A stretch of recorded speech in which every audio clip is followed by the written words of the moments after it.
Welcome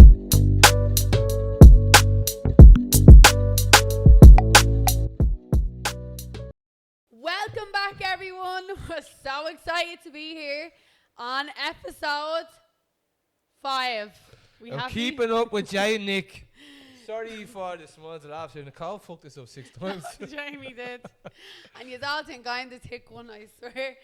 But in anyways, what we want you to do for this podcast is sit down, take a deep breath, relax, put your feet up, right? Grab the popcorn, order a curry. You know we love a curry. And we are just going to take you balls deep in our relationship, in our past, our present, possibly our future, okay? But in anyways, we're going to start off with a really nice story. How me and Jamie met and where that progressed into certain things, all right?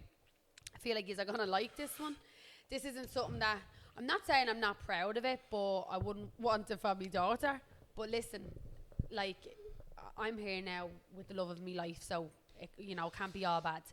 So basically, I'd been in a few like rocky relationships in the past, and I just stayed single. You could say that again. I stayed single, flat out sessioning, like living. At the time, I thought this is living my best life. You know what I mean? Out Friday, out Saturday, out Sunday, out up until Monday, like, and. But I was never, and I hand on my heart, I was never the type of girl to be in parties and go out for being with fellas. I was always the girl up dancing, everyone knows, tumbling around, this, that and the other. And I came across Jamie on social media. Now, I had heard of Jamie because I'd done a girl's hair before. See, winding me up. Kick your teeth in. So, I had heard. Uh-huh. That's getting added into the Yeah, definitely. I had heard of him. I'd done a girl's hair before, and she was like telling me about this fella that she was. I'm gonna kill you. So turn that off, because I'll actually give you a good backhander. Just joking, I love him. So basically, new bits of him, right? She was basically telling me. Just a city boy. Born and raised in South Detroit. You told me you couldn't sing. Go, that's it. So, X out of. No, just X go with album the before I story, go. yeah. So she told me the gist of ins and outs of. I can't now because I'm anticipating Oh, that music going go. on. So she was basically saying he's a psychopath, he's this, that, and whatever and all. And I was just like, you know, I was just doing her hair. I wasn't even half listening to her. And then obviously, fast forward a few years later, I comes across his profile on social media. That's kind of how I heard of him. I didn't see him around like that, so I didn't see a photo of him. So then fast forward a few years later, I comes across page on Facebook. And then... No, sorry. You're going to tell the story. You're going to tell it fucking right. So what did you do when you seen a picture of me, Nicole? So he added me. No. You added me. Oh You added me, and then I went on, and he had me as a friend, say a week or so, and I was like, he's not even texting me or anything. So I went on. And what did you do? As what us girls do, do you know what I mean? What did you We do? dip the toe out. Yeah, The you toe. didn't I dip gave that him the toe. You I poked. liked one of his. No, No, I no, poked you you when we were poked it. fighting. Ah, I poked yeah. you when we were fighting. So I liked Fucking his pedo, photo. yeah. Then obviously he texted me, and we'd been texting. And like conversation This is where the lawyers come in now. Go. This is where the lawyers come in. Conversation was great. I really enjoyed speaking to him. I hadn't been talking to anyone like since my previous relationship, which was a few years. Chickadee dick. Jamie, oh my god. So oh, you have me set now. So wait, hang on. Yeah, so There's definitely a chickadee getting cropped oh in here. my god, I can't. See, I'll put it there on mouth. So basically, yeah, that was that. Then me and him was talking, and I really enjoyed, like, he'd ring me at night time, we'd talk for ages on the phone and stuff like that. So then I was up with, and like this girl, she's an old friend of mine, she can actually vouch for this being the truth. Me and her was getting ready to go out together, right? And she's sitting, or we were in her mum's. And I was like, Chloe, you know, I'm talking to this fella and I really like him, like he's from around this way. But like, I'm texting now about 2 weeks and he's not asked me on a date, but like he rings me during the night. We talk all the time. He rings me like first thing in the morning. Like he's so consistent, like talking and texting. And she was like, well, who is it? The one, the only, the Mr. Jamie Griffin. So yeah, I basically said Jamie Griffin, and her whole face dropped. And she was like, yeah, Nicole, because he's fucking locked up. That's why he's not asked you out. And I was like, no, he's not. Right? Honest to God, so naive, so stupid. I was like, he was in the gym yesterday and he was sitting out in his yard. He was going out to the yards the day before. And she was like, he's from flats, Nicole. You don't have yards and flats. And I was like, but a yard, like your front garden. And she was like, because her fella was locked up at the time. She was like, he's locked up with my fella. Like, he is 100% locked up. And I was like, no, he's not. I have to ask him. So then because I was like, how is he on Facebook if he's locked up? I was in the height of it. Because then I'm like, I was falling for him. Prison contraband. Prison contraband. So then I texted him, obviously, and I'm like, are you locked up? And then he's like, yeah, obviously. And I was like, how is that obvious to me? Like, so I was so blown. I kind of was being a bit dramatic. I was like, oh, do you know what? Like, this is not, I'm like, I'm not talking to you anymore. Like, you should have told me this, blah, blah, blah. So, but obviously I just should have connected the dots, right? So, didn't speak for a few days. Then obviously I didn't hear from him. But I was really at the falling for him. You were trying to play, listen, she was trying to play hard to get with a fella that was in prison. So then I went on and I poked him. Because I really missed all the chat. You are. Fuck off! The amount of creepy shit I've done to me, like, nah, that's just a new law, poking someone on Facebook. So anyway, that was locked up. Like, I poked him, we got back talking, and then obviously the conversation came up then about a visit. And I was real nervous. Like, I'd never been to prison to visit anyone before him. So then I was like, what do I do? He was like, I'm going to put you on that. And then he was like, look, because I was like, I'm so nervous. And he's like, look, don't be nervous. Right, barefaced liar, first lie he ever told me. He says, you're going to be put on a screen visit, so we won't even like be like kissing or anything with each other. Sorry for something there. I honestly thought I probably was on a screen visit because back then I was on a screen visit. Because you used to be in trouble all the time. Bad but listen, because it gets worse to what I did, right? So I rings me friend Chloe and I'm like, can you give me a lift up on this day at this time? I'm going to, she was the only person obviously that I told. She was like, yeah, no problem. And I was like, it's going to be on a screen visit. So Chloe obviously had been up to the prison before, so she was filling me in kind of to get the gist of it. So I was like, okay. And like, I'm getting all butterflies now in my stomach, like not normal. And I was hungry, so I ate a tuna sandwich on the way up, thinking that I wasn't going to have to kiss him, like. So anyways, goes into the prison, so it gets worse. So it goes into me visit, checks myself in, right? And in the prison, there's like a guard with the bars, you know? And then they have a door. They're called screws. Sorry, a screw, right? And then there's like a door, right? Next to his office. So I comes in, dolled up to the nines, and I'm like, hi, I'm here for Jamie Griffin, like, and they're just giving you like looks and all, like, don't, like, they're so rude to you. Anyways, get me thinking, I was like, sorry, what do I do? Like, where do I go? I was literally like something out legally blunt. He's like, sit over there, you wait for the name to be called. And I was like, my name? Or like, and they were like, no, they'll say Jamie Griffin, and then that means you go. So I'm like, all right. So I'm sitting there like thinking this is like, I'm like in Disneyland. I'm like, this is so exciting. And then they called the name, and I gets up and walks into the door where their office is, thinking that one of them is going to escort me to where I need to go. No, it doesn't work like that. Do you know what I mean? I gets up, opens the door, they're all like, whoa, whoa, whoa, and all like this to me, and I'm like, sorry, is someone not going to bring me over to see Jamie? They were like, no, love, you walk over with everyone else. So I was so embarrassed, but anyways, walks over then. I'm going through all the detection things, everything, everything's grand. Then I'm like going through these big electric doors and all. I was like, what the fuck am I at to doing? And then obviously I get into the area where the visiting is going. And it's like a long wooden table, and they have like glass kind of like window things that separate everyone. I've never seen him in person, right? I've only seen... Go on, maybe go Reg, go on. What'd you say? I've only ever seen a photo of him on Facebook. So I'm walking, and I'm like looking, and then I'm like looking at people. I'm like, is that him? Nah, is that... And I was like, oh God, I don't know where he is. And then I see a fella walking in a black and white Adidas tracksuit, like, and I just looked and I was like, oh my God, that fella is stunning, whoever he is. I was like, he is massive. And then as I got closer, my heart started beating real fast, and I was like, oh, that's him, that's Jane. I was like, no, I couldn't. And you know what he did? No, I can't. Bad boy. I have what to sit forward for this because I'm giving myself fanny flutters. I was walking in, and he just leaned over a wooden table this width, leans over, grabs me over the table, and wears the head at me. I was like that. I swear to God, I swear. And then I sat down and I was like, hey, laughing and all. I was like, oh my God.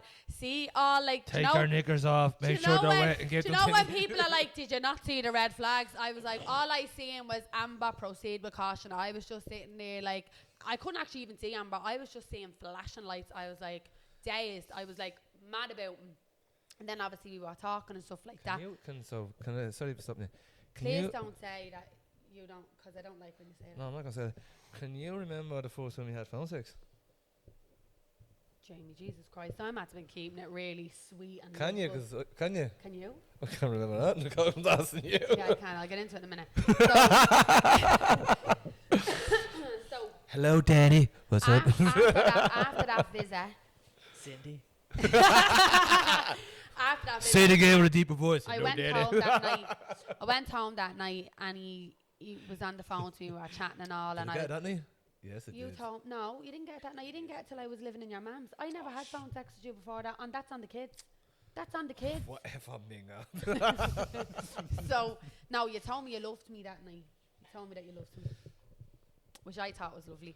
But and then the week after the week after the first visit, he asked me to be his girlfriend. I said yeah, and then it was amazing from there. And then, so obviously, him being in prison. So all the visits were mainly lovely, and then there was one visit that really broke me heart, and I think this was probably one of the first moments that I can remember a turning point for me where I looked at someone else and I wanted better for them. Like at this time I was in the midst of like, I was winning fucking hairdressing awards, I was doing my exams, I was doing so well. I wasn't getting on with my ma at the time. We had a very toxic relationship. Now we're great now, thank God, but at the time it wasn't great for me. At home things are rough, and when I never forget, I was going up to visit him and I got a phone call off, and I think it was an 089 number or whatever.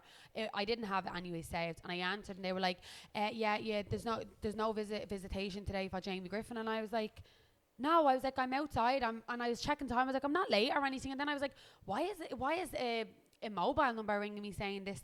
And then I was like, well, no, I was like, I'm not and they were like, no, he's getting transferred to like down the country. And I was like, that's not happening. Like, I'm here now. Like, he's clearly there now. Like, I wasn't told any of this. And then in my head, I was like, I can't even tell them that I'd only been speaking to him that morning, because obviously it was, yourself on a phone. So then I went in and I was like, is he here? I was like, no, I need to see him. And I was kicking up murder. And then obviously I went in, but I didn't understand what was going on. Why are they telling me I can't see him? Like, do you know what I mean? And I only seen him once every week. Like, and I'd look so much forward to them visits. I just wasn't leaving without the visit. And when I went in, and usually we'd come out at the same time always. He'd never be late for me, or else he'd be sitting there waiting for me. And I went in and he's not there, and I'm sitting and I'm like, I'm looking at everyone else coming out, and then I seen him coming out. And when he came out, he sat across from me. He'd foot marks on his face. He was swelled, bruised, his lip was cut. His hands were like as if someone with like Timberland boots were at a trampling on them. And I was sitting on the visit with him and I was holding his hands and I was like, what's happening? And obviously he was telling me, I don't know if you remember that. And then as he was telling me, his eyes were so weak and heavy, and he just said, like, I was kind of holding his hands like this, and he just said to me, had me hands in 2 figure eights and all. He said, Nicole, I can't hold my head up. And I just said, babe, just put your head in my hands and just rest it. And like the majority of that visit, we didn't even talk. I just held his head. When I tell you, like, I'm getting the hairs on my arms are standing up. That moment broke me. I'll never forget it. The pain I felt. I wept when I left. I wept for him when I left, because I was just like, I understand, the way things are in there is different to the way they are out here. I know some people are probably just, whatever. But like, he's one person, and I understand, he was put down, he's violent, blah, blah, blah. But like, the state that he was left in, so and then to figure out that it was a screw that took my mobile number and rang me to tell me not to come in, because I'd see what way they fucking left him. Do you know what I mean? Yeah, I tell them. Remember that day, clearly that day, what happened there? the OSG come up to the landings. It's like 7 in the morning, this was. And he came from all different jails, and he just come up to my London. And like that, he ripped it apart, and then he took me out. We could hear the kids that morning. Remember, so I said, "That's a fucking." You'd usually hear the kids come on the land. I was a few of them, but this was you heard loads. And I hear my door click. I was in Weefield, the electric doors clicked, and I remember they just died on top of me. And I remember I was doubled up with fucking Dano, and with Dano Clark. He tried to jump on top of him. And he's a skinny cunt, he just fucked the straight back onto the bunk, he did, yeah. And he got me, I was trying to give it at him, I'm like, Rebel, because remember you're trying to give it at me, and I was like, fuck it, come on, let's have it. I went then, I was giving it to one of the other men, and like, fuck, and the cell got flooded with them, took me out. Remember, you're bringing me from 7G, you're bringing me right up, and then you had to go upstairs. The time I got up onto the, up from the upstairs, they had me in the corridor, and you were breaking me onto the ground, and you were saying, fucking move. I said, how can I fucking move? He's holding my legs out, my arms, everything on. And then he put me on the ground. And he started standing on my two wrists. I remember they figure out me there and figure out me there, so I'd figure out twice. And it's not like normal handcuffs, you can't move with these jokes. And he just danced on me. And I always remember, so I swear to God, when I get one of you, you're fucking dead. I was like that. Yeah. But he let me down, and then he put me down in there. So there's these little small cells, not even in reception. You go downstairs, they're like tiny little jokes, sweatbox. You hit me there for like 2 or 3 hours. My visit was like at 10:30. I was down there since 7. And remember, like, I said, where the fuck, where am I going? Like, you know, like, you just have to do it. Then ended up going on to a visit. They forgot all that. I had the fucking visit, you know, after a while. I remember I went down to the Oak that day. Scumbags. That knackers. Screws. Listen, some screws are alright. Majority of screws are cunts who couldn't make it to be in a guard. And then so I'm just going to go into the jails. These are fools. When you see me on the street, you just look the other way. You're not big men, remember that. 8 to 10 of them, like, and I just... It was well more on the land, and that's just how many were carrying me out. Like, there's about 40 on the land. I heard they came from Clover Hill, and some few of them came from the joint. For what? What was the reason they came? Just searching the land for contraband and all. Listen, I had phones up there. They're going, what, mate? Fuck. But that doesn't warrant... that you shouldn't have phones. 8 to 10. You say you shouldn't have phones in the jail. Listen, we need to talk to all of them. So, like, fuck off. There's people up there doing life that already get a 6-minute phone call once a day. I think it's horrendous, you know what I mean? You need contact with other people. Like, in order for people to reform fully like that, they need loved ones. They need that support. A 6-minute phone call does fuck all. And yeah, if you cut it off, sometimes I used to get 10 seconds. I think if the phone call ends within 6 seconds or 10 seconds, you can get the call again. And used to knock it off after 20 seconds. So they do that themselves. Fuck. Oh, yeah, that's a fucking nightmare. But listen, the jail, they say, the rehabilitation. Prison doesn't rehabilitate most people, yeah? Most people get institutionalized. And when you're institutionalized, it means you only know one way, and that's prison life. So that's where you go back in it. You don't be bothered with going back in because you're used to it, you know what I mean? Yeah. So you're saying you're getting heavy jail sentences. Oh, we're rehabilitating. You're giving jail sentences to fucking some kids who probably realize that they've been screaming out for attention. Or some kids who some kids who had to rear themselves. You're giving heavy jail sentences to them. Listen, I know they've done stuff and all, but listen, you're letting pedophiles away and you're giving people off a royal little 18-year-old. You give him 3.5 years and you plaster them all over the papers. What do you think he's going to do when he gets back out? He's going to do the exact same shit again because you fucked him over that time. And that's the only thing with it. But see, like, moments like that in me and Jamie's relationship, I think personally is what me and Jamie have always had, even when we've not been together. Ride or die, Nicholas. It's ride or die, bitch. We have... Don't get me wrong. Jesus! I can't for him. Don't get me wrong. We've had moments where things were like a trauma bond. We have had things like that. We've discussed them as we've kind of been trying to obviously do better in our relationship. But there was moments like that bonded me and him. I feel like in a way that was more, it meant more than just a relationship between a fella and a board. Like, it was not just, it was like a friendship. Like, I cared about him and he cared about me. Friend. Like, I remember I used to go out partying, and sometimes I used to stay out simply because I just didn't want to go home, like, to my house. Things with me and my ma, and it was partly my own fault as well, just of how I was behaving and acting. At this stage. And me and him weren't with each other. We still kind of talked occasionally and stuff like that. But he basically rang. Still locked up. He was still locked up, and he rang my phone, and my friend Jake was speaking to him and had said to him on the phone, like, she stayed in mine, like, and I think he kind of like told him a little bit about, I was downstairs, and he told him a little bit about what was going on with me ma, because at this stage I was kind of staying from friends to friends. And it wasn't like that me ma didn't want me home, but like, so it was just stuff happening. It was just a lot of stuff happening. And then with that, Jamie was just there and then got his cousin to sent me a message, pack your case, me ma has the spare room in the house ready for you. Like, we weren't together at that stage, and it wasn't even like that I was like living on the street or homeless, but the fact that he gave me that comfort of just my own little bit of space, like, was something to me, I was just like, you know what, regardless of being with him, I never ever want to lose him as someone that's in my life. So we kind of stayed in touch through that. And then obviously for me, it was very hard for me because I didn't know how to navigate being with someone that was in prison. What way he's going to be when he gets out, this, that and the other. Like, and I remember when me and him was talking, like I kind of stopped talking to him for a while, like we were having arguments or whatever. And I get a phone call off the priest, and the priest was like, he just wants to talk to the children, you know. You have to, will you just answer the phone to him, Nicole? And I was like, go on then. And he's lying, saying we've kids and all at the time, obviously. So I answers the phone, and I was like, what you want, Jamie? You know, like real smart. And he goes, just wanted to ring to say, happy anniversary. No, happy 1 year, whatever happy this is. 1 year, whatever this is. And I just started laughing then, and I was just like, Gotcha. and then, Yeah, bet you I wet again. but do you know what? Do you know what I did? And this was actually one of the hardest things that I did through a relationship. So I knew he was getting out, and the weekends he was getting out, I was like, I'm going flat on the session. I was like, I just don't want to think Sean, about what this. the week I got out, so I got out on the 6th of June 2016, and that weekend before was Forbidden Fruit, and everyone was at it. And I got told that Friday. They came up to me. My release date was for the Wednesday. I got out on the Monday, but he told me that Friday before. Yeah, I'm in the block. Oh yeah, Griffin, you're getting out Monday. Fuck, why'd you say that to me? So now all weekend I'm like that night, and I said, so I couldn't sleep. Oh, that was horrible. But when I got out, then everybody was just still out ahead on that Monday morning. So yeah, so I was sitting in a party, and I was there, and the few of the boys that know him, like, and a number rings me phone, and I answered it, and he was like, what's the story? I really want to listen, Nick, I want to meet up with you. I really want to take you out and all. I just want to meet you and see you. And I was just like, yeah, I just don't think that's a good idea and all. And he was like, why? Like, just come on and all. And I You was lost like, me then when you said that. no, but I didn't. Yeah, no, And you did lose me for a bit when you said that. no, so but then I went listen. I went straight. Let me finish what I'm going to say. Let me finish. I went straight whole phase after that. Yeah, but no, but listen, right?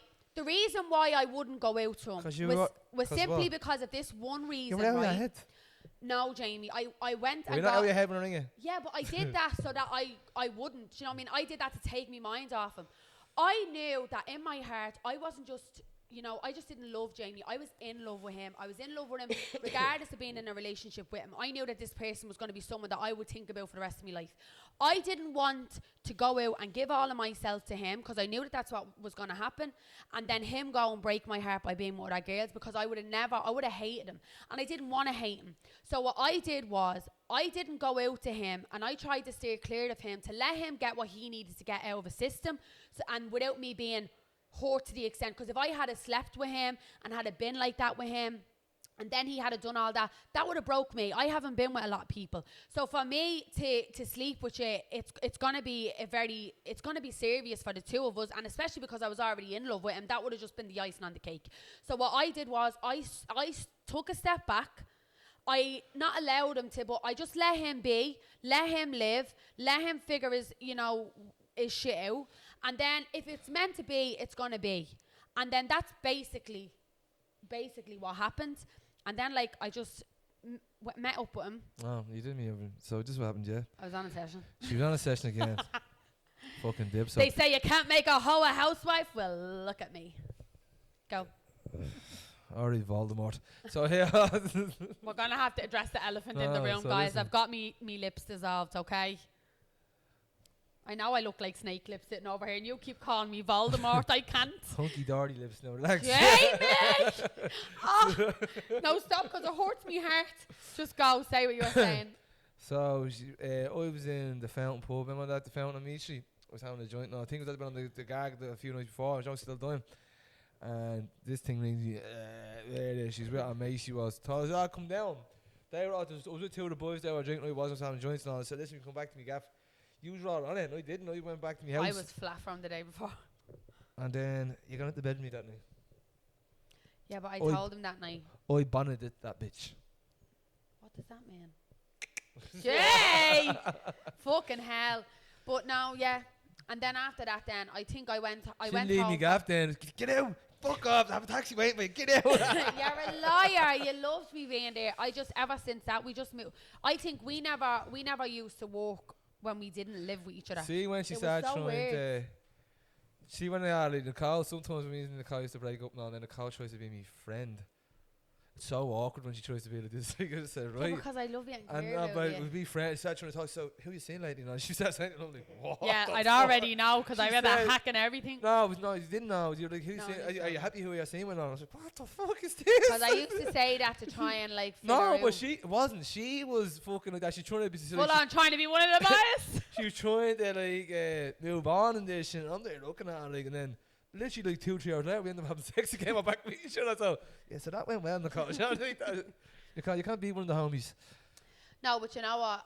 I love all Jamie's friends, like genuinely. Like I feel like, especially with like, I kind of, and you know what I used to love, even when he was locked up, and like if I'd be out and say if I was on a night out, it'd be so funny. Like the boys would be like, yeah, grab Nick and all, like she's to come with us, and I used to just love it because I'm like, lovely, I'm going to a party, and then like Send her that. home. Then like that, I'd be sent home, or they'd be like, put her in that taxi with you. Yeah, she used to go back to Frank's, and I was like, oh, for fuck's sake, I was just getting going. So But I loved all of his friends, all of them. But so listen, people. does- Sorry if I cut you off there, Nicholas. So Okay. we went over the video, episode 3's video. I cut it out and called a few times. Well, listen, I felt very strongly about things we were talking about, so that was the reason. So we moved. Sorry, before we start, does that look like your sister a bit? Don't it? Jay, don't show the camera there. Well, we have to say it for some reason. I don't know why. But Right, so listen, it's riddle time. So listen, what right, gets I'm long? ready for this. So what gets longer when you jerk it? What fits between your boobs, slides in a hole, and loves to be This pulled? is an easy one. A penis. Your penis. Well, yeah, how's it my penis? Because I don't get any of this. Say that again. Toe. Is it a toe? What? A toe. What gets longer when you jerk it? Fits between boobs, slides in a hole, and loves to be pulled. A bra. Nipples. Nipples, because you can pull them and jerk them. But how does it fit into a hole? I could put it in your hole. I could try if I got ice and it was really hard. That makes cigar butts. So A finger. how does that get longer when you jerk it? No, it doesn't. Is it sexual? Is it a body part? Give me a clue. Is it? Do you think it's a body part? What gets longer when you jerk it?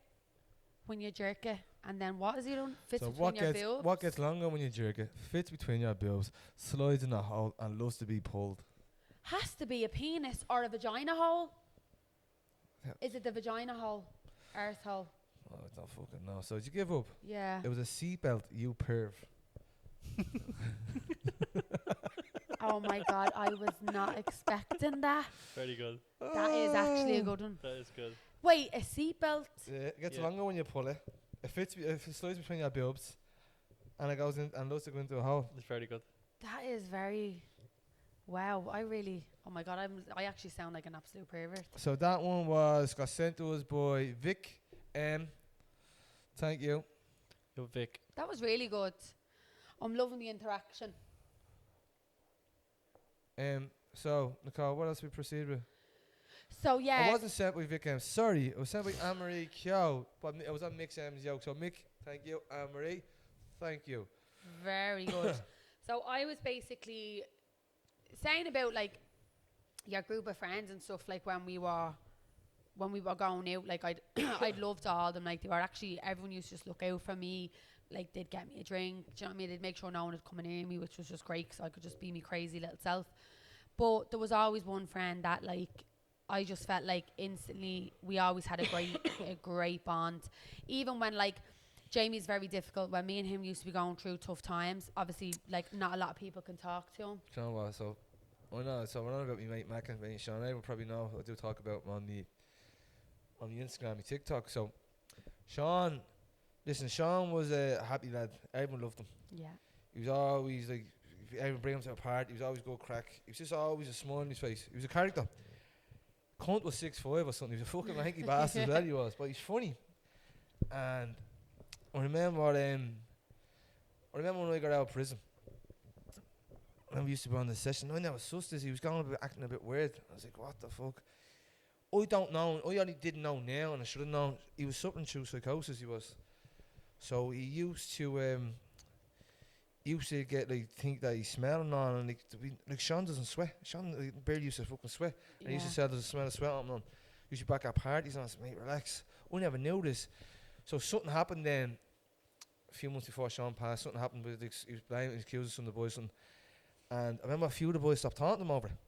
And I remember I used to taunt him and all. They said, listen, you can't be all fucking ganging up in the open and all. Like, I said, because you wouldn't say the shit to me or that. Everyone's ganging up, so I goes, right. And I remember I was with him all the time and all. I remember I used to yap to him on, and then I used to say to him, mate, just stay off the, just have a rest off the open on. I mean, just have a few joints and all like that. And he used to, Macken loved to drink. Macken used to love, like, he was a fucking, every time after work and all, we'd meet his uncle Bomber, and Bomber's a serious crack, meet Bomber. And we used to go in and have a few, I'd have a joint and all, and then boys were having a few drinks.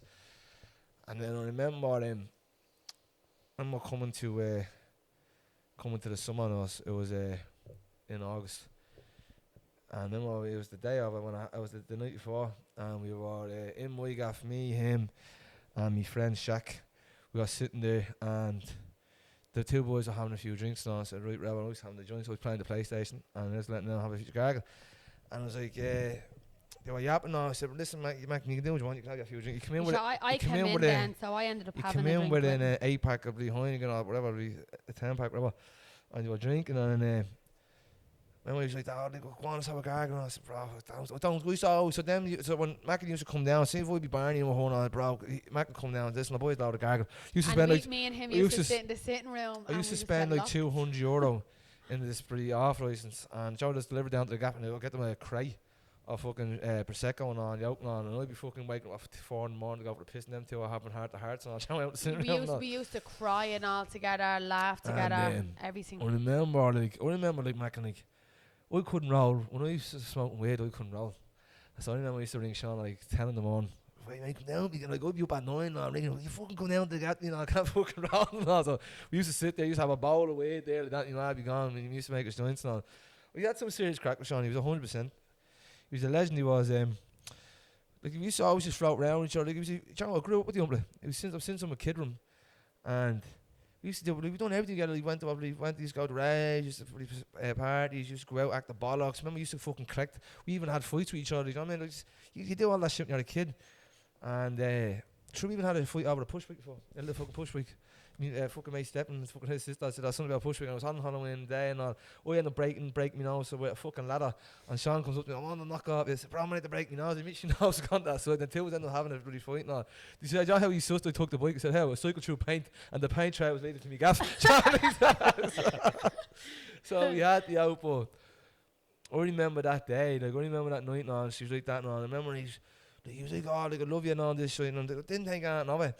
And then I remember I went into the room and left her and Shaq and Sean in there. And I remember she said, we have to go to work. Things like, I said, I have to go to work. I just wasn't in the room. I usually wouldn't. I'd stay up with them all night, not a bother. Like, Sean, like, so if the boys were drinking, I regret that night. If the boys were drinking, I used to leave them in my gaff. Like, I'd go to bed and leave the boys and sit. I didn't give a bother. So I said, boys, just won't you throw the bottles away? You know what I mean? I locked the door, just take it off the latch. He said, sweet. So I remember we went to sleep. I woke up the next morning. Nothing of it. I remember I was sitting in the. I remember before I left. Sorry, I knew my cousin was going to. His cousin was going to a party. His girlfriend. And something to do with their family's party. And he said, they said, bro, like, Macken, just wait. I said, he'll be back. I said, he'll be back at about 12, 1 o'clock. And then he texted me and said, bro, I'll be back at 12:01. So we go back up to. So my cousin used to live on the top of the flat, so he was at the bottom. And he said, I'll go up to mine and have a drink. And he used to always do that. So he goes, right, yeah, no. And then I think he went back to his gap and done it. And he went back to his gap and waited. And then I remember the next morning I was sitting there. You got into a suit and all, didn't you? No, I remember the next morning when he was sitting there, and I think it was like a count about 2 in a day. And his sister knocked on the door. I know we weren't even talking at that stage. In a panic. Said, like, who was it? And he said, his sister. I said, what's up? He can't find Sean. So he said, right. I went and I think, remember my mate Graham was having a party that night. So I went around the grounds. Is he there? And he said, no. And I went to my cousin's gap. And he said, he said, no, but he was. He came up now and he was up there till like fucking 6 or 8 in the morning. And I said, right. And so I remember I think someone had a number, so I rang. I said, listen, he wasn't at the minute. I told him, he said, listen, you'll be fine and like that, So I was right. I remember like then I went back to my house. I came about 4 o'clock or something. Now I remember like he was saying some mad shouts and all he was. You said it though. I said it then. Me and me brother. I was me and saying me brother. he's just at a party No, somewhere. me and me he knows brother. everyone. Me and me brother ended up saying it. I said, I wouldn't put past think he's at the fucking doing something. And then I remember I went up to Hatch with my cousins at about 4 or 5 or something, 6. And I rang me, he comes out and said, mate. I said, what? He's dead, is he? He said, yeah, mate, he's dead. Oh, no way. I said, are you serious? He goes, yeah. And then I'm the type of fella, I'm the messing boss, and no one believes me. So I ring the boys. All the boys were in Pigmanium that day. And I was like, yeah, boys, like that. And he says, bro, Macken's dead.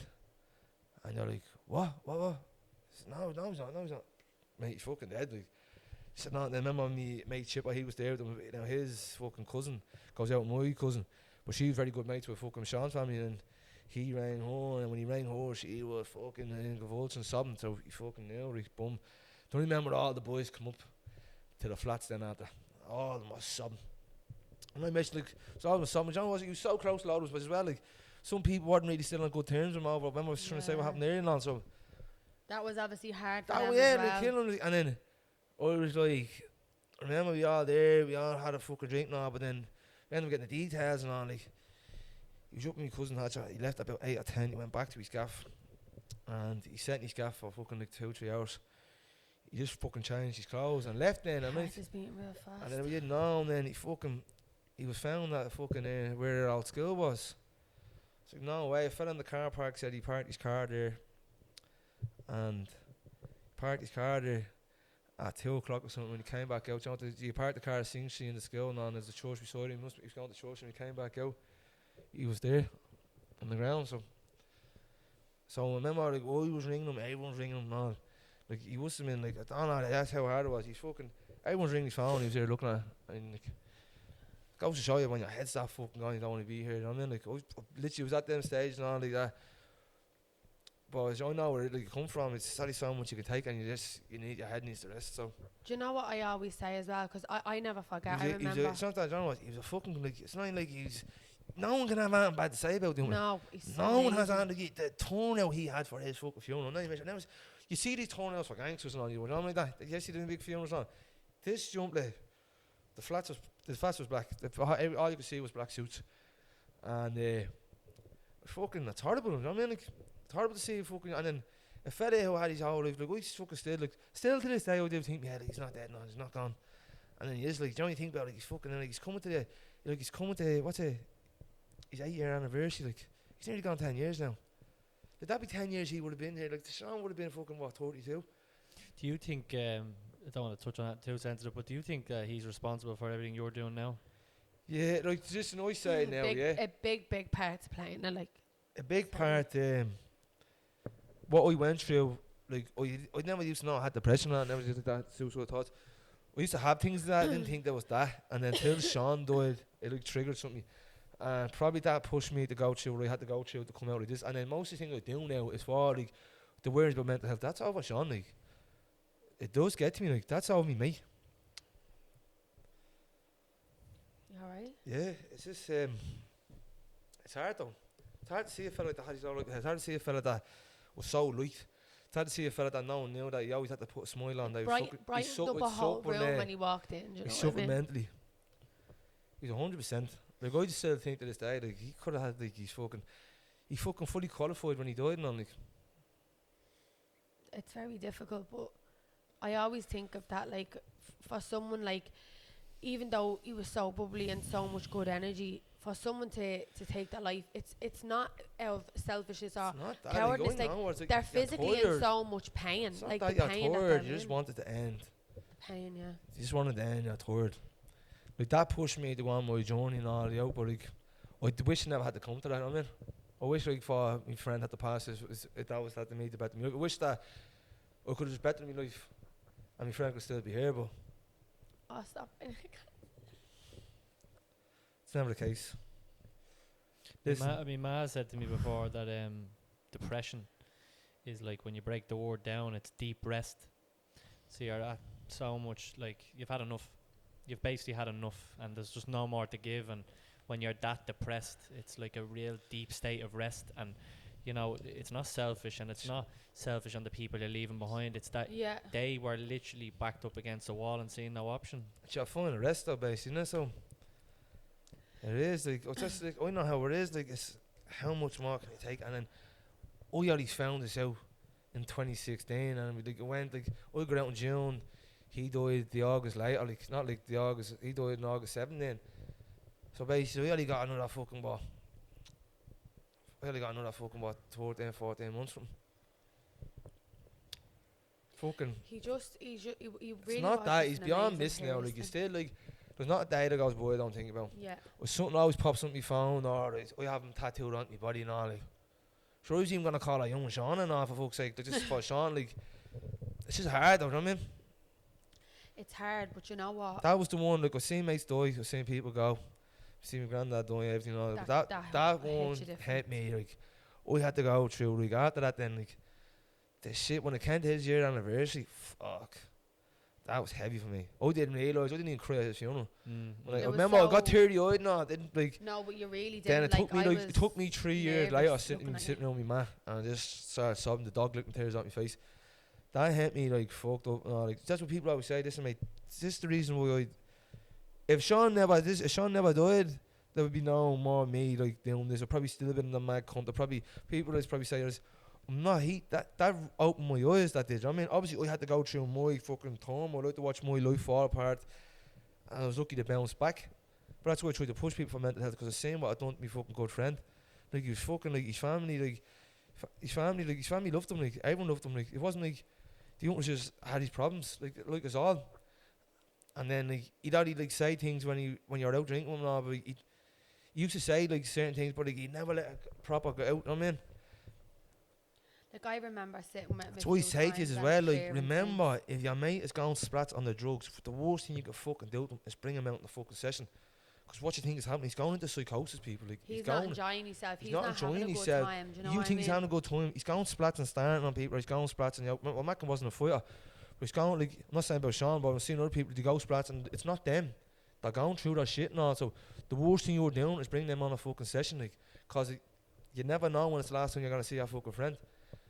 If there's a message that you could say to friends out there, because obviously I know you suffer with mental health, but you are also a friend, of giving people advice on how to check in on their friends, or what could be possible signs to look for in your friend if you are concerned or worried, and like what could you give them in advice? If they're accusing you of things they didn't do, if you think there's smells at them, and if you think there's shit getting said, you can get psychosis, like, so it's in your mind, it's your hearing, and people get smells as well.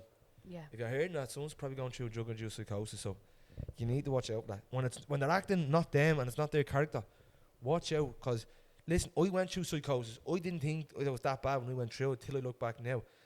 I didn't know that was psychosis when I went through. Only when I fucking heard people going through stories, you know, said, fuck me, that was psychosis I had. And I didn't know. That was what fucking Sean was going through. And you think, like, and then you're going through drug-induced psychosis. What happens when you take more drugs? It gets fucking worse. So What advice would you give them on maybe how to approach their friend? Or it's not that, like, you have to, like, someone in drug-induced psychosis is probably not talking to you as well. Because you never know, someone can never come out drug-induced because you need to go to their family, you need to go, like, something, obviously you have to have a talk with them, and if there's nothing going back from that, you have to just arrange with someone else. Professional help. But you can't afford it, but you have to just go to their family, like, you know what I mean? And, like, listen, it's hard, people, like, it's hard to say what you want to do, because, man, if someone says they don't want fucking help as well, like, it's hard. I try my best to help people. Like, listen, some people try to take this, but I actually see some genuine people do text me. I get them a shout. I do get people like saying, like, I need help sometimes. I just text, I elaborate about it, and then listen, people, I have to go through my own shit as well. So when I'm not fucking, like, I can't really get into it sometimes with people, because I'm going through my own shit, and I don't want to give you a bad advice. If I'm not mentally there in my head, if I'm not able to fucking say to myself, right, Jamie, you need to do this, that, and that, I'm not going to tell you what to fucking do. You know what I mean? I'll probably tell you to do the fucking wrong thing. And I'm not fucking trained and I'm not fucking qualified, and I'm just trying to tell you what helped me. So if my voice doesn't work for you, sometimes don't take it on board. I mean, if it doesn't agree with you, just don't take it on board then, because... And as well, I just think, like, in terms of, like, if you do feel like you're concerned or worried, like, it is always, sometimes it is really true what they say. It's always, you know, the loudest person in the room. It's always the person that's always laughing the most. It's always the person that's bringing the most Fake energy. smile. because that's a defense mechanism I do with myself. Like a lot of the time when I'm depressed, especially around other people, Jamie will see the real me because he sees it when no one's there and the doors is closed, because that's when I can actually just let it out. But like when I'm around everyone else, I put the show on, and I suffer very, very bad with my head. I'm going through postnatal since the baby's been born. I don't feel myself any time of the day. I know I come on here and I give the energy and I look, I probably look all right, but like at home, like you see what it goes through. So you're not always going to see it with people. But what my even advice would just be is just don't give up, especially if they're like a loved one, a relative or a friend. Like always just try and try, because we were wished on the night before, so we didn't have any bad turmoil with him, do you know that way? So we didn't have to carry that grief as hard as I it always was. say as well, like, try not to end on bad terms with people as well, because you never know when it's the last call with them. You never know when it's the last chat with them. Not just saying through mental health, like, shoot fucking man. Like, you never know, like, someone just walk out, get smacked with a bus, you can just have a heart attack. So that killed me. Like, even like, I'm going through shit now with fucking people. Like, hopefully in the day, in some stage, I'll be able to amend it if shit comes. If they're in the right place, I mean, I don't want to fucking see anyone die like that, and then me not fucking on being on good terms. It's fucking, it's not nice. I mean, so I don't know. Do you think though sometimes, like you go 2 years without talking to somebody and you haven't seen them or spoke to them, and then you meet them, and you sit down, and in 15, 20 minutes everything's all sorted, and you're kind of like, why did they do what this? do they say about that? Well, I think that's okay for certain situations. 100%. Do you know what I mean? Time is a healer. Like, but my dad used to say that to me, and my dad put me through fucking shit. Like, my dad referred to me when I was 5 years of age, like a 5-year-old, as yeah.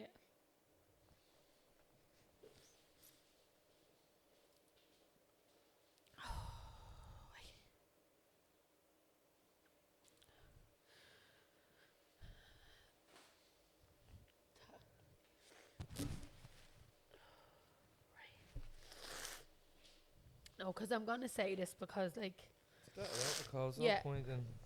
So, my dad used to take me every weekend. My mum worked 3 jobs. My mum done... my mum wasn't able to be a soft mother because she didn't have a male authority in the house. So she had to do the 2 roles. And my mum leaned more into strict and authority. But I'm grateful now because me and my sister have turned out well, right? So my dad used to take me. My ma had us in everything. We were never out on the street playing. We were always in after school activities. She'd drive us here, there and everywhere. And I wanted to start ballet classes. And my ma was asking me, dad, was it maybe €7, like a week or something, or whatever pound, £5, £7. And, we kept putting it off. And then he got to the door with me. But I remember, like, I don't know how I remember this, but I remember it.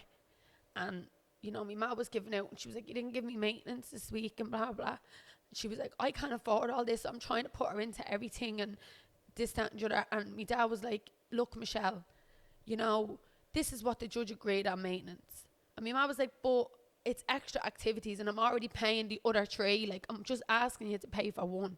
And he said, well, it's like a box of cigarettes. If you want 20, you pay for 20. If you want 10, you pay for 10. So in other words, he was saying, I get her for 2 nights and I'm basically paying for the 2 nights. So don't ask me for more money, because if I wanted more to see her more, I'd pay for more. But like, I was just a child, and I remember when I was that age, I was just thinking it was funny, because I didn't understand what he was talking about until I was older and I actually started to understand and comprehend. That's only one of the things that my dad did. I genuinely, when I went to therapy, right, and you have 2 types, children are damaged in 2 ways from their parents. You have parents that are in the children's lives, but they fuck up continuously with the child, all right? Then you have another type where the father or the mother is just absent. They're not there, right? In studies, the child that has the family, the parents, that are continuously hurting them have more problems than the child that has the parent that's just not there. Because all that child has to deal with from an absent parent is the likes of neglect. They have insecurities. They, all these things. Why am I not good enough? then the kids that have parents that are constantly hurting their children, being toxic and poisonous towards their kids, they do more damage to the children. My dad said to me when I tried to get back speaking to him because he was dying, all right? My dad said to me, time is a healer. No, fucking apologise. That's what I should have said to him. Yeah, but what happened then? He died, so... So, my dad was sick.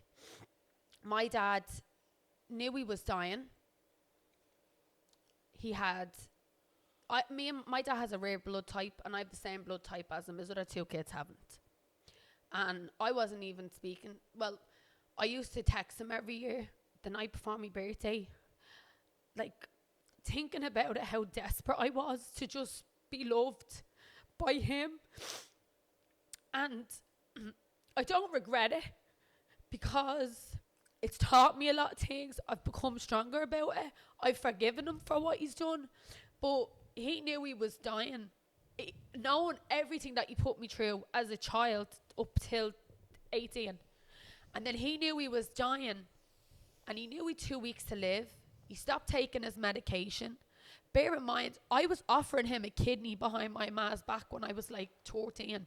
But he wouldn't even take it off me because he didn't want his wife to know that he was still in contact with me. He then knew he was dying. Imagine that. Imagine that you're scared to say something to your wife because you're already child. And like, I wanted to save him. After to save your life, and you're that much of a fucking hound, you wouldn't tell your bloody wife that you're still talking to your kid. So, but he did end up getting a kidney transplant, and then it failed on him, which was probably, I don't want to say it, but karma for what he was doing to me, because I didn't deserve it. I know now I didn't deserve what he put me through. Kids are fucking kids. Why did you deserve that? But then he knew he had 2 weeks left to live. He prepared his other two children for his death, and I never got a phone call. Like, what that did to me as an 18-year-old was the only man that was ever supposed to unconditionally love me just didn't. And then went to his deathbed without even as much as a goodbye, hurt me and strip me like of everything. And then there's no resolution. I'll never get closure. Yeah. I'll never get anything. Oh, yeah, I mean 100%. And you know what? And I say this to Jamie. I say it to him all the time.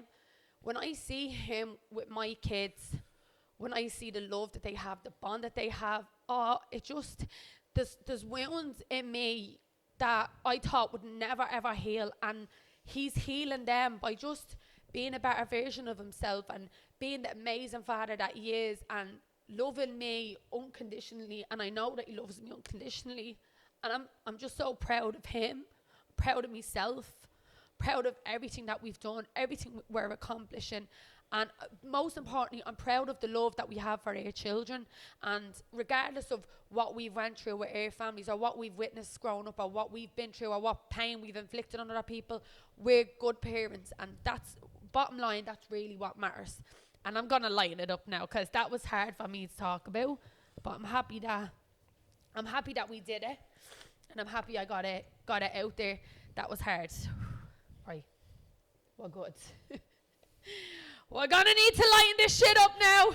That was heavy. I hope you all aren't too bad at home. Oh, I need a sip of water. What are you gonna lighten up with? So, we're gonna lighten up with a funny segment. I love it. I love you, but I don't like it when.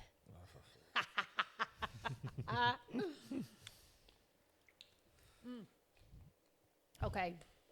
I'm going to go first because it's some shit I got to get out my chest, guys. I love it, but I don't like it when you piss everywhere, bar in the toilet. It's disgusting. It's Ross. Standard, isn't it, bro? 2 in the morning, you wiping nothing off the sea. 2 in the morning, 2 in the day, 3 in the day, 4 in the day, all day, every day. He pissed on the walls downstairs, on the wall. Pissed on the wall. And you know what? I watched him go to the toilet before. He's like that on his phone, looking up at the ceiling and all. Doesn't help when you have a cock eye either. Look at his face. Right, go. You give me mine. Fucking rat. What's that? Right, you say, I love it. I love you, but I don't like it when. I love you when I don't like it when. tried to go out with sex, and you say, don't touch that, I haven't showered, and I'm going to shit all over you. Jay, I'm just. It's not, there's a smell of like fucking... Jamie! There's a smell like spicy jalapeno cheese, and then I'll go to try and stick my finger up a bum bum. Don't do that, I'm going to shit all over you, she says to me. I'm saying like red light, like don't put your finger in there. I probably need to poop. Like you go poking up there, then what ends up happening? Told you, I'm a qualified plumber, love. I'm able to deal with this shit. Right, I have to think of one. There's loads, right? But I have to think of something that we've been on a good note in here. I don't want to, rock the boat too much. I love it, but I don't like it when... Do you know what? I don't like it when you do those accents when we're having sex. I don't like it. I've done it once. You haven't done it once. Oh, no, I've done it two. No, You've done it a few times. You've done it drunk and all. No, I didn't. I've done it once when I was down my head in the car. And or he makes jokes while we're having sex, and then it's like, we're on a weird vibe then. It's a weird mood. I'm still alive the climax. No, it's not my fault. You can't. So listen. I love it, but I don't like I love you when I don't like it when you're having a shite in front of me, Jamie, yeah? Stop. And you're wiping yourself like this, and you just look like that, and then you show me it. That is fucking horrendous. I love it when I don't like it. No, don't start doubling up on this. Hang on a minute. I love it don't like when you have a bush hanging out your chin, yeah? And I say, let you rub them. You're like, no. Jamie, I forget to pluck it. I love when I don't like it. Jay, you can't keep doing this. I love when I don't like it when you walk around the gap like some of those Sopranos. Put your waist up like that, yeah? You walk around like that. I love it when I don't like you. No, stop it. Let me do one. Stop. Get your hand away from you throat. I love when I don't like it when you after the drink, she sleeps with her makeup on after being on the garden. Or she James. Yes, you wake up. Hey, that she does me. What else is there? I love it when I don't like it when. So see when we crack knuckles, she does it with her toes. That's all you hear, look. And then she's way out. She can wave at you with her toes now. It's fucking disgusting. I love it, but I don't like it when you're just about to come and you point your toes like a fucking ballerina. It's the most feminine thing I've ever seen in my life. I didn't know that all fellas did this, by the way. I just thought he did it, and I thought it was so fucking weird. And I was you're just slagging what every fella does, so I'm slagging what you just do on your own. So. But I thought that you only did that yourself. What house will we go to? Slytherin. Gryffindor. No, I'm fucking leaving. Jay. Can't. I got my lips dissolved and I literally... Show what? I love it when I don't like when you say, Nicole, negative energy, stop talking about people, never talk about people. But then, when she's back in the gap, she's in the back out soon. Shut your fucking mouth. That's not what I'm talking Perfect. About. There's perfect queen. You know what I mean? I am. Don't be ruining my fucking image. I've found this extreme plumping. It stings your lips. I'm trying my best to get these lips looking a bit juicy because I like raisins. Let me see. No. Let me see your lips. Sap. Do you know what?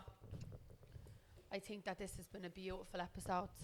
I really have enjoyed this episode. Well done, Abby. It's like therapy. I feel like I've had therapy on this session and I just love it. I'm feeling good energy right now. How are you feeling? Good. I think I've been getting this to people. So last few weeks, even with doing the podcast and doing what I'm doing on Instagram, I'm not been getting like brain fog. Like I cannot think of anything to come up with. Yeah. I literally had to come up with this episode. I literally told Nicole, listen, you just take the reins today. I literally had nothing prepared. I can't come up with anything. Even with videos, I tried to get a video out there. Not the last year, the video before. I just tried to get one out for the fucking sake of it. And even do it, and I knew it because it wasn't really, my head's not in it. To be honest, I was fucking contemplating me even fucking keep doing social media, to be honest with you. I'm gonna, listen, I don't want to turn into this fella, and people are probably gonna say, I don't want to turn into that fella when you walk into a fucking restaurant, you walk into a chip, or you walk into a fucking pub, and then you point at that fella and say, see, remember that fucking idiot? Remember him doing fucking videos on years ago? I ain't gonna turn into that fella, so listen. Camera 1, camera 2. I'm gonna do something good with these people. I don't know what my angle is for this podcast. We're gonna listen. It's gonna go somewhere. Could put it this way: Last fucking year, I didn't think I was going to be sitting in here with fucking a whole setup on a podcast show, so trust me. And an amazing producer that we love dearly. But this isn't... Yeah, That's up in the air at the moment. Up in the air at the moment, the fucking age trying to keep me sick all the time. No, but I think if I can just from observing, like, you've had a lot go on the last while, and you know you had this big energy in you to start PT again, and then only a couple of days later, then just to kind of come to a roadblock where that's not even possible, and you don't want to make that commitment and let people down. So you're probably going through a phase at the moment. Maybe I'm just observing this, or maybe I'm taking it up wrong. You're probably going through a phase at the moment where it's like a transition phase. Exactly. You're setting up your standard and your bar, and you want to hit the very best you can with everything, but you're actually physically not able to. Like, that's what I'm saying. So I don't want to push shit out if it's not fucking good.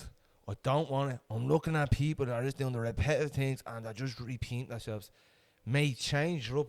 This is why I don't want to give this out anymore. I don't want to give you the same shit and try to brand as something else. I don't want to do that. I try to be just fucking honest as fuck, which is, you know what I mean?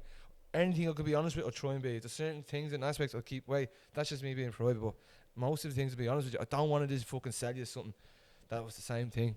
I want to do something like good. I need something to come to me. I think every day, though, you're talking about Sean there in the podcast, a lot of it was dedicated to him. You're talking about him. I think even every day that you're not putting out posts and you're hitting, you know, different reels and everybody's tuning in and commenting, I think each day that you're not the version of yourself you were before is a justice to yourself. So whether you're putting content out or not, even in the background, most of the work is being done. So just not being that person you were before, I think, is work every day. So don't be focusing too much on the socials. 100%, Ross, but I compare myself to when I was in different stages, and I compare myself to what time I was last year. I was fucking in like best shape of my life. I was cracking with the content. I was just completely different from what I am now. I'm in bad shape. I'm not trying, like, I haven't been doing much, and the content is just slacking a bit. Now, obviously, we're at the open a game and doing a lot of shit. Like, I'm at the open myself, but don't know. Listen, I'm in a weird little murky waters here. I'm just trying to find myself again. And listen, I'm not gonna stop. I'm gonna find myself. Trust me. If I have to do fucking something stupid, yeah, to get blasted in the papers for some reason again, I'll do it, mate. If I had to rob a chemist in me Todger, run around a dicky bow on me Mickey, I'm fucking doing, mate. Just to get back relevant. I'm not that desperate, yeah. So, listen, I'm at the been on TikTok lives and I'm at the been saying to myself, I'm saying, cause I'm not feeling me, I'm letting angry come out, and I don't want to be like that. I'm obviously trying to, like, people are bringing people into it, and I'm jumping on a bite and I'm slaying people. I don't want to do that. I'm not about that anymore. I want to just try and change the game and try and do something else. I don't know what I'm at. People say, what are you doing? Like, I don't know. You call me an influencer. I hate the fucking word. I don't influence, and people probably get influenced what I do. I'm just a lad that's making videos. I'm not, listen, I get offers all the time to do collabs with people, to do other shit with them, and to be honest with you, I decline them. I don't even reply to them, to be honest with you. If something makes sense to me, I'll do it. Nothing's making sense to me. There was one video I done there last week or the week before, and that was purely just for my own, for Asia. They asked, do you want a free bag? It was so nice. They asked, do you want a free bag and a yolk and all, and I said to Asia, do you want one? And I told her to pick one. She said, right, I want that one. So that's the reason I've done that. Should have been offered to do crowd yolks and things and all, like, mate, it don't make sense to me. And the people that offer me, like, obviously there's some people that are at the coming on and asking me to talk about shit on the podcast. Listen, if it doesn't align with what we talk about, it doesn't make sense. We're not gonna talk for just nothing. We're not gonna sell ourselves for nothing. You know what I mean? And that's what we find people do, sell ourselves just to make a few quid. And then they're actually really selling themselves short. They are selling themselves short. So listen, man, you could build just think about this. If you have a podcast, you're doing that, and if you're singing, you're like that, and you sell your rights to something, like, you're owned by them. Then, you know what I mean? You're on a wage. You're not gonna. Like, you're probably getting extra bonus on. But you're on a fucking wage, people. Like, don't sell yourself short. I'm not selling myself short. Listen, I sold myself short, and from that outcome, it nearly took my life. I said, listen, this is what you're really allowed. This is what you're meant to have, and that's what you deserve. And I was death or prison. So I didn't deserve that. I didn't deserve to go. No, it wasn't my time yet. And no one's time yet. So I think that's what it is. Like, listen, we're gonna find our way. If anyone has any ideas, if anyone has good ideas to collab or good ideas for us to do, send them on. Don't be scared. If you're a business and wanted to say something or want to do something, you want to help us do a journey somewhere, do it. We're looking to expand. We're looking to do that, and, like, we're just winging it here. We had, like, listen, we have people who want to come on the pod now. A lot of people ask us, I'm not going to let anyone come on the pod if you come on really and ask me. We have to make sense. Or we have to see your story. Because I get people that come on and are saying, shit, why, I'm not being bad at that. I'm like, I want to see want to see genuine, honest people that they're making a fucking hero. That they come from the way I did. That they come from bad, suffer from addiction, like bad, fucked out, homeless, lost a lot. Boom, then they have their own business now. That they're making it again. Has to make sense, people. It doesn't have to be like, you just come on, let me tell you a story. I'm not to be in a rehab after the 6 weeks, bro. Like, fair play to what they're doing. I'm not knocking what they're doing, but like, it needs to be fucking good. Like, it needs to make sense to me. Like, I'm getting emails all the time of people, oh, let me on your pod. Oh, can you talk about this? Listen, if I contact you, that's it. I don't want it. Like, I even asked the call, do you have people? Because listen, to be honest with you, I had 3 people lined up and one of the people declined. So the other 2 are good to go. So we're just waiting on this to get a date for this. And we want it as well, though. Like, even when we're getting people on, like, we want to bring you different varieties. Like, we don't want it to be consistently the same thing all the time. So today, so I said it twice. We have a group chat, me, Ross, and Cole, and I said, listen, I think about going into the immigration on the alcohol. Listen, I'm never going to talk about that again, but I'm going to, like, it has something come to me to make sense. And obviously, what that shit happened the week before, they were the triggers for me to make sense. Listen, I feel strong about it, but I'm not going to be slanting every week and fucking dedicating me out to be slanting people. I want to be uplifting the yokes, have last and I was having a little chat with him as well, because we were chatting about this the other night, and I was actually really proud of him how much he opened up to me. But I just feel like when me and him started this, you know, we started it a certain way, and it was about bringing. Listen, we bring the negativity, but we show you how to lighten that negativity up then. And we want to maintain that. We want to maintain the energy that we're putting out there and the energy that we're giving. There is going to be times where we're going to have things that are probably going to make us feel a little bit more aggressive. And, you know, we are going to get a bit more hyped up when we're talking about them. Like anybody, we're normal individuals. We're giving you real, honest, raw emotion here. But like that, we do want to cater to you all. We do want to make sure that it's positive energy that we're giving majority, and we want to receive positive energy back, because remember, what you put out, you definitely get back. So listen, people, as well, what I can't stress is, if you have stories, if you're suffering with mental health, or you have funny stories like lads holidays, boys holidays, hens parties, text the Instagram page. Keeping up with Jay and Nick, or TikTok. And write it in. It'd be anonymous as well, so people, if it's a funny joke, you just don't want you don't want you missed to know, don't want you really fell out to know. You won't be named, or if you're suffering through like from gambling, addiction, or mental health, and you want a little bit of advice, we'll give you a voice and them things. Or if it's the funny jokes, we're just gonna have a little laugh and read the story out. That's all it, people. So listen, this has been Keeping Up with Jay and Nick, episode 5. You can catch us on YouTube and Spotify. We're sorting the iTunes out. Still. Listen, we're saying this last few weeks. 2 listen, if you hours it out, later. Yeah. So listen, people. If you don't like us, you can fuck off. And don't forget to like and subscribe. And yeah. Hold on. Yeah, ma. Bye.